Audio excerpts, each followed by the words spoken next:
नमस्कार दोस्तों, क्या हाल है। मैं हूँ शीतल बरियार और ड्रामा एक्सपो में आपका स्वागत है। अब तक आपने देखा कि लियोन लीरैंग को बचाने के लिए आ जाता है। अब आगे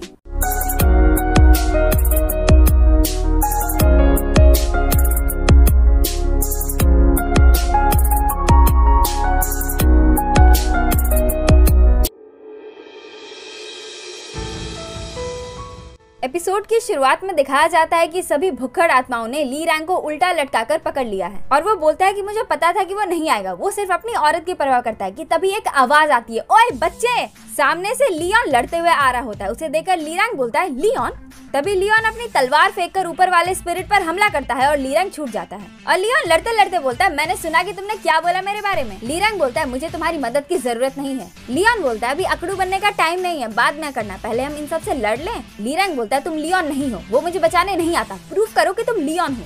लियोन बोलता है, पहली पूर्णिमा की रात को आग से खेलने के बाद तुमने बिस्तर गीला कर दिया था, याद है? जिसके बाद 3 सालों तक मैंने तुम्हें मुत्तु स्वामी कहकर बुलाया था। लीरैंग बोलता है, बस चुप करो। लियोन चिल्ला कर बोलता है, मुत्तु स्वामी।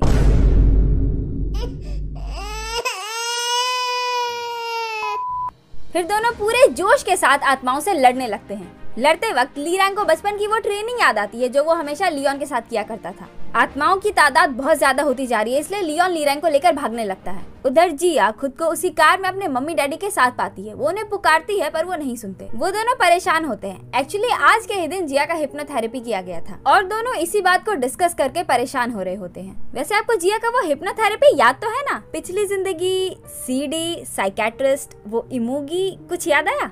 बहुत तेज हो रहा है। जिया की माँ तो इतनी ज्यादा परेशान हो जाती है कि इमोशनल होकर बोलती है कि हम अपनी बच्ची को सुरक्षित तो रख पाएंगे ना। और जिया के पापा उन्हें शांत करने की कोशिश कर रहे होते हैं और ये सब देखकर जिया भी इमोशनल हो जाती है। वो अपनी माँ के कंधे पर हाथ रखकर उन्हें 2 बार पुकारती है पर कोई रिस्पॉन्स नहीं आता। उसके बाद उसके पापा पीछे मुड़कर बोलते हैं, अरे जिया तुम जाग गई? Well you know what, I think यहाँ पर सब कुछ उसी दिन के हिसाब से चल रहा है। बस फर्क इतना है कि छोटी जिया की जगह पर बड़ी जिया है और क्योंकि वो छोटी जिया का टाइम था इसलिए उसके पेरेंट्स बड़ी जिया को सुन नहीं पा रहे हैं। कॉज अकॉर्डिंग टू देम पीछे छोटी जिया बैठी है और इसीलिए एक्सीडेंट वाले दिन जो भी हुआ था उसके अलावा अगर जिया कुछ बोलती या करती भी है तो उन्हें उस बात का पता नहीं चलता और वो रिस्पॉन्ड नहीं करते। ओके, बहुत हुआ भाषण, चलिए अब एपिसोड पर आते हैं। जिया की माँ अपने आंसू पोंछकर जिया को उसका बर्थडे प्रेजेंट देती है। अरे एक्सीडेंट वाले ही दिन तो उसका बर्थडे था ना, याद नहीं आपको? हाँ, तो जिया गिफ्ट खोलती है तो उसमें उसी दिन वाला म्यूजिक बॉक्स होता है। ये देखकर जिया हैरान हो जाती है। उसके बाद वो कार के विंडो से बाहर देखती है और तब जाकर उसे पता चलता है कि वो योबोगे के एक्सीडेंट वाले इंसिडेंट में ही पहुंच गई है। वेल ऑब्वियसली दरवाजा खोलने से पहले उसे थोड़ी पता था कि वो कहीं और पहुंच जाएगी।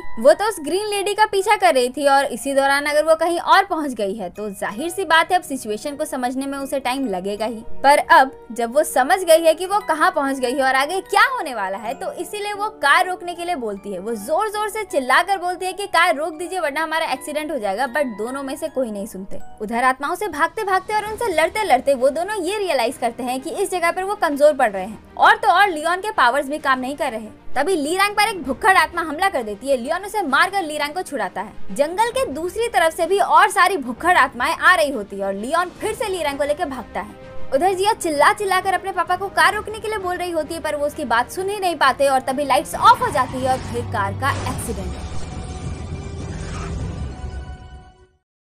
उसके बाद दिखाया जाता है कि कार का एक्सीडेंट हुआ पड़ा है और उसके थोड़ी सी दूर पर इमूगी बॉय और ग्रीन लेडी खड़े होकर बातें कर रहे होते हैं। ग्रीन लेडी बोलती है, मुझे तो लगा था कि वो इस बंदे के लिए आएगा पर वो तो अपने भाई के पास चला गया। इमूगी बॉय बोलता है कि एक माउंटेन स्पिरिट बहुत ही तगड़ा ओपोनेंट होता है, ऐसे सिचुएशन में भी वो मुझे चैलेंज कर रहा है। ग्रीन लेडी बोलती है, आपका मतलब उसने जानबूझकर अपने भाई को चुना? इमूगी बॉय बोलता है, उसे जरूर ये पता चल गया होगा कि ये इम्तिहान की घड़ी सिर्फ उन दोनों के लिए नहीं है बल्कि मैं उसे भी टेस्ट कर रहा हूँ। इधर रियल वर्ल्ड में ये तीनों बातें कर रहे होते हैं। हेड बोल रहा होता है कि उस जूस वाली औरत को कैसे पता चला कि मुझे एयरप्लेन्स में जाने में डर लगता है। किम बोलती है, उस लेडी ने आपसे क्या पूछा था? हेड बोलता है कि उसने पूछा था कि मैं किस चीज से सबसे ज्यादा डरता हूँ। ये सुनकर किम और जेवॉन कुछ फिगर आउट कर लेते हैं and they be like, oh my God, सच में?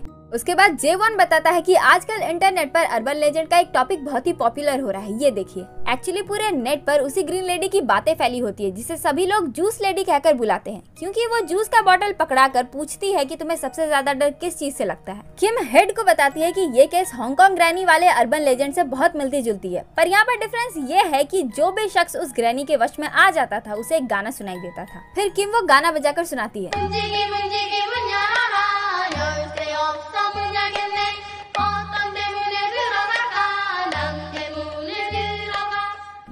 बोलता है ये गाना अजीब सा डर पैदा करता है। इस गाने में 2 लाइन बार बार दोहराई जाती है। पहली तो ये कि दरवाजा खोलो और दूसरी ये कि चाबी ही नहीं है। बहुत अजीब सा डरावना गाना है। किम बोलती अफवाहें तो यहाँ तक फैली हुई है कि जो भी इंसान ये गाना सुनता है वो जागता ही नहीं, हमेशा के लिए सो जाता है। हेड बोलता है क्या बकवास है, मेरे साथ ऐसा कुछ नहीं हुआ। तब एक वर्कर वहाँ उन्हें बुलाने आता है। अरे ये बुगासरी जैसा नहीं लग रहा?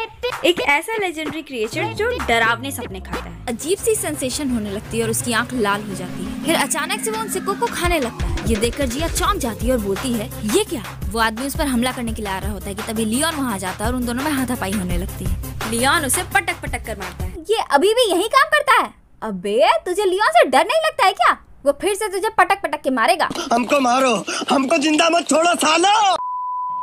बुगासरी सभी को बुलाकर जिया के पास लाता है जो जमीन पर गिरी सोई पड़ी है। सभी लोग परेशान होकर उसे उठाने की कोशिश कर रहे होते हैं पर वो जाग ही नहीं रही होती। उधर लियोन भी जमीन पर सोया पड़ा है जिसे शिंजू जगाने की कोशिश कर रहा है और दूसरी तरफ ली रैंग का भी यही हाल है जिसे यूरी जगाने की कोशिश कर रही है। सिचुएशन बहुत ही ज्यादा सीरियस हो गई है, इसलिए मैं एक सीरियस बात कह रही हूँ कि इसे बहुत ही गंदा मेकअप किया गया है।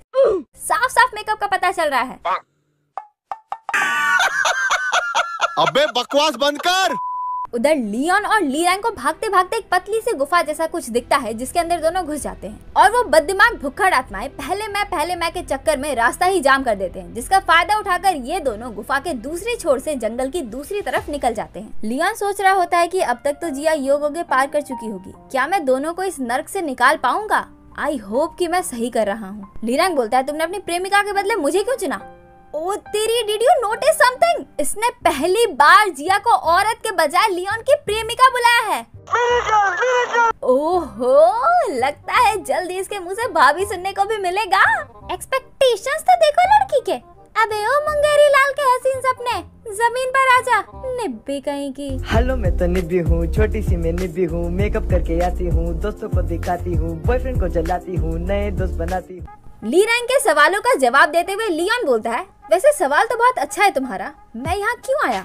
अरे हाँ, दरवाजा ही गलत चुन लिया। अब तो सच बोल। ली रैंग बोलता है झूठा कहीं का। लियोन बोलता है सच में यार, मैं जिया को ही बचाने जा रहा था, पर जब मैंने दरवाजा खोला तो क्या देखा? एक मुत्तो स्वामी पेड़ पर उल्टा लटका हुआ है। धत तेरी की किस्मत मेरी, कहाँ इस मुत्तो स्वामी के साथ लटका दिया यार। म्यूजिक।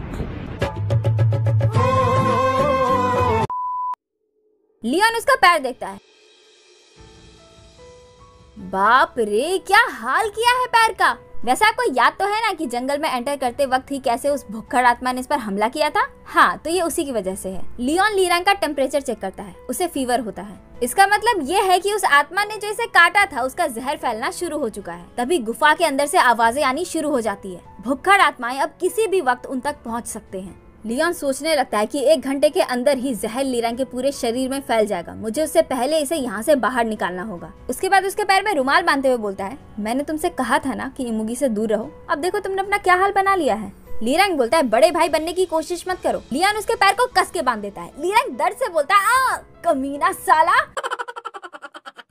फिर दोनों दौड़कर वहाँ से भाग जाते हैं। इधर रियल वर्ल्ड में शिंजू लियोन को मिसेस स्नेल ब्राइट के पास लाता है। वो पूछता है कि मैं इन्हें कैसे जगाऊं। मिसेस स्नेल ब्राइट बोलती है कि बाहर से इन्हें कोई नहीं जगा सकता। मैं जो कर सकती थी मैंने वो सब कुछ किया था, लेकिन फिर भी मैं अपने पति को नहीं उठा पाई थी।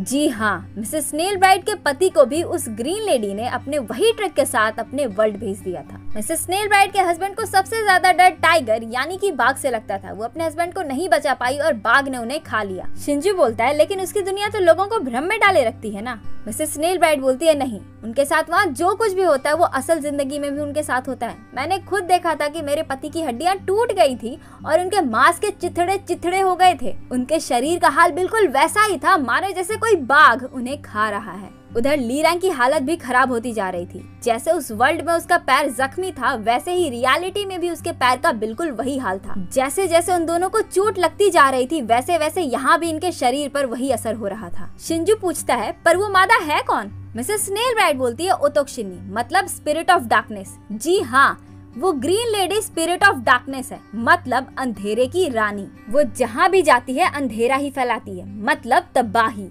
वो सभी के अंदर का जो डार्क साइड होता है ना, उसी के बलबूते पर अपनी जिंदगी बसर करती है।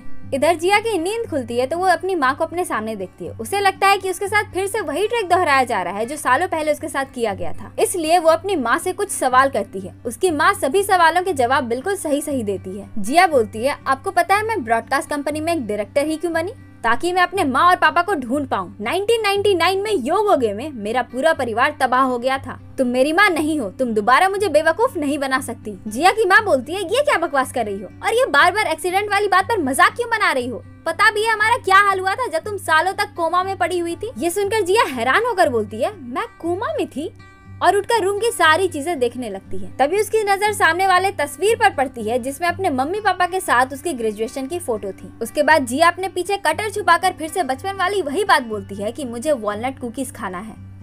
वो अपनी माँ से बोलती है, माँ मुझे भूख लगी है, मुझे वॉलनट कुकीज खाना है। उसकी माँ किचन में आकर वॉलनट कुकीज ढूंढ रही होती है और जिया उसके पीछे पीछे आती है और एक सीजर यानी कि कैंची अपने पीछे से पाल लेती है। उसकी माँ बोलती है, लगता है वॉलनट कुकीज खत्म हो गई है, मैं कल खरीद दूंगी। इस पर जिया बोलती है, हमारे घर में वॉलनट कुकीज हो ही नहीं सकती क्योंकि मुझे उसे एलर्जी है।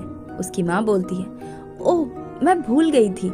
जिया बोलती है, मेरी माँ भूल ही नहीं सकती क्योंकि वो एक डॉक्टर है। तब वो जिया के पास आकर उसे प्यार से सहलाते हुए बोलती है, मैं थक गई हूँ इसलिए शायद ध्यान नहीं रहा। तभी जिया उस कैंची से उसके पेट पर वार करती है और बोलती है, तुम मेरी माँ नहीं हो, मेरी माँ कहाँ है बताओ। फिर वो लेडी जिया का गला दबाते हुए बोलती है, मैं ही तुम्हारी माँ हूँ। जिया की माँ बोलती है, वॉलनट कुकीज?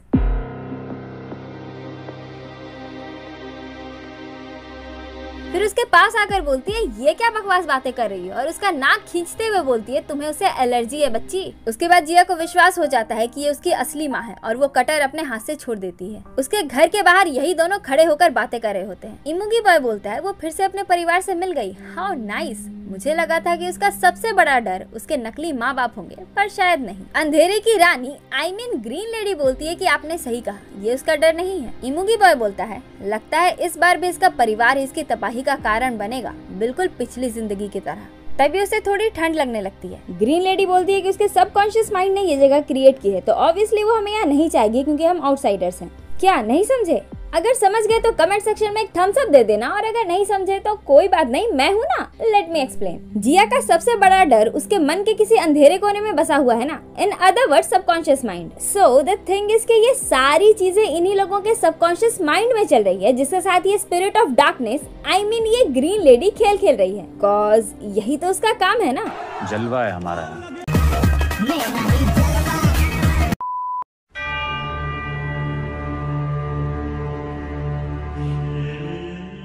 उसके बाद वो दोनों रियल वर्ल्ड में आ जाते हैं। प्रेसिडेंट पूछता है, आपने उसे देखा? इमुगी बॉय बोलता है, मेरा प्लान फेल हो गया, लियोन वहाँ आया ही नहीं। ग्रीन लेडी बोलती है, जिया कितनी भी कोशिश कर ले पर वो वहाँ से जिंदा नहीं वापस आ पाएगी। ये सुनकर प्रेसिडेंट बोलता है कि अगर वो वहाँ मर गई तो क्या वो सच में मर जाएगी? ग्रीन लेडी बोलती है, तुम कोशिश करना चाहोगे? और उसका हाथ पकड़ लेती है। वो डर रहा होता है और वो उसके साथ मस्ती कर रही होती है। तभी इमुगी बॉय उसे डांटता है और बोलता है कि मेरी चीजों को हाथ मत लगाओ। वो उसका हाथ छोड़कर बोलती है, मैं तो बस मस्ती कर रही थी, माफ कर दीजिए। और मन में कुछ सोचने लगती है। पर आपको इमुगी बॉय के मन की बात को जान लेने वाली बात याद है ना? हाँ, तो वो बोलता है कि तुम्हारे मन में माफी के अलावा भी और बहुत कुछ चल रहा है, जैसे कि ये भले ही इमुगी है पर 600 साल से सोया हुआ था, तो अब ये उतना ताकतवर नहीं होगा जितना हुआ करता था। ये सुनकर ग्रीन लेडी नर्वस हो जाती है। इमुगी बॉय बोलता है, क्यों ना तुम कोशिश करके देख लो, मैं भी देखना चाहता हूँ कि मैं कितना ताकतवर हूँ। ये सुनकर ग्रीन लेडी डर जाती है, फिर खुद को थप्पड़ मारते हुए बोलती है, मेरी हिम्मत कैसे हुई ऐसा सोचने की, और इमुगी बॉय के पैर पड़ के उसे माफी मांगने लगती है।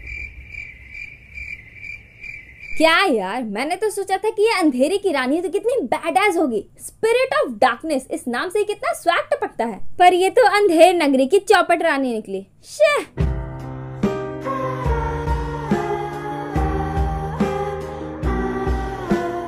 इधर जिया अपनी माँ से गले लगकर इमोशनल हो रही होती है और बोल रही होती है कि कोई बात नहीं, अगर ये सपना भी है तो प्लीज मुझे छोड़कर मत जाना। उसके बाद वो और भी ज्यादा इमोशनल बातें करने लगती है, जिसे सुनकर उसकी माँ भी इमोशनल हो जाती है और रोने लगती है। उसके बाद दोनों मिलकर रोने लगते हैं। यहाँ रोने का कंपटीशन चल रहा है क्या?